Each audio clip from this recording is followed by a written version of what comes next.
Why did the ancient Egyptians build the pyramids? It's a good question. I will tell you. Egyptians built mountains for dead kings, and that's frankly insane until you understand what the Egyptians thought a king became. Let's go back. Around 2360 BCE, King Djoser faced the same problem that every Egyptian ruler faced. A body dies fast, and a kingdom needs a king to live forever. In Egyptian religion, a pharaoh could keep on living long after his death, but only if his body had stayed protected, his name stayed spoken, and the right rituals kept feeding his spirit. So Djoser and his architect Imhotep changed the tomb. Early Egyptian rulers had been buried in low rectangular tombs called mastabas. Imhotep stacked stone mastabas on top of each other to create the first stepped pyramid. And that shape matters because in Egyptian art and texts, it keeps coming back to this one idea of rising to the sky. The dead king had to ascend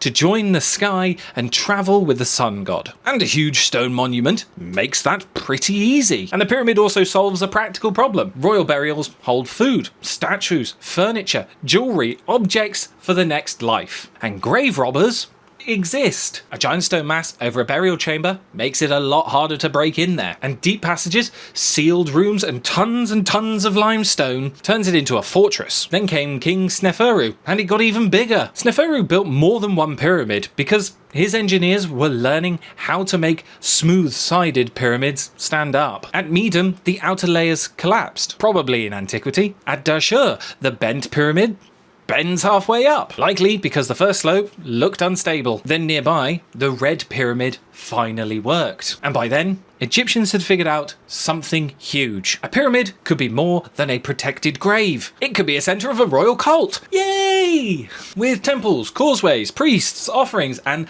land that would keep the king honored for generations. Then Khufu pushed this plan to its peak.